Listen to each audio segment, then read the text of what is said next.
Hi, this is Carson Clutie, and this is the fifth and final assignment for this class, the reflection on our unit that we designed.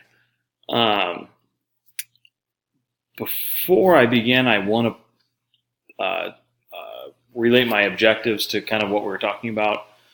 For the lesson that I did, I had students take a variety of personality assessments and lifestyle assessments, so we found out who they are, and not on a deep spiritual sense of who they are, but more like, are they an entrepreneur? Are they a creator? Are they a risk taker?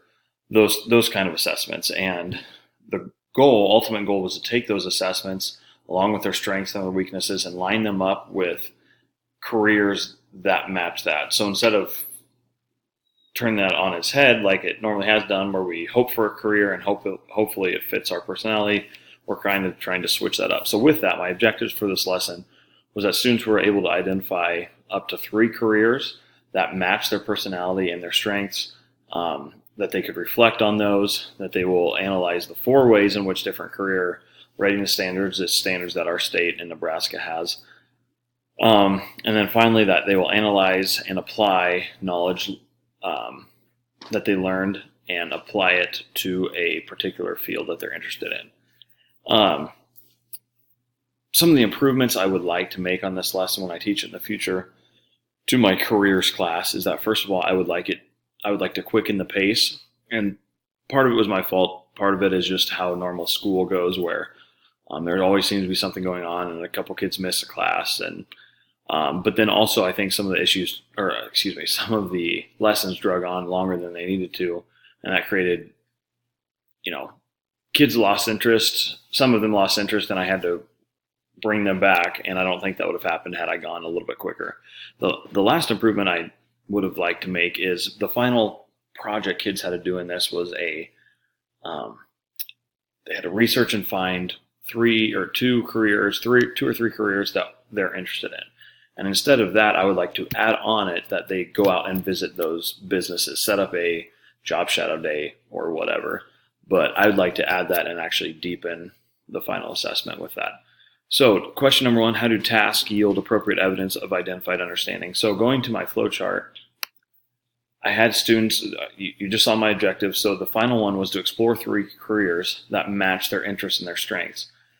Students filled out a SWOT, or strengths, weaknesses, opportunities, and threats. Threats just means what could possibly get in their way, whether it be their own life decisions or financial troubles or whatever. But they have to kind of analyze themselves a little bit to fill that out. So all that culminated in a final presentation. So I believe that was sufficient evidence of the objectives that we talked about.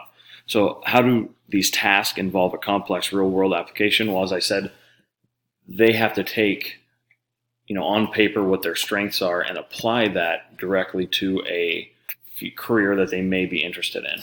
And I believe that, looking at future career, that's as quote-unquote real world as, a student's going to get. So I believe they really were able to see the relevance in this.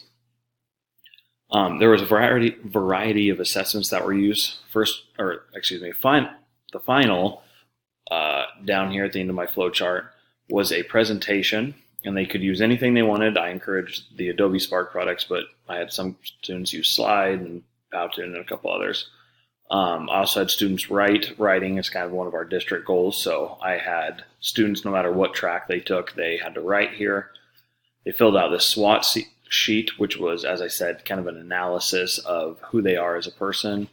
And they also did some exploring here off our state website on some interest categories. So students were assessed in a variety of ways, some that had them write, some that had them analyze, and got what I felt a wide variety of assessments. And finally, how are students given the opportunity to self-assess?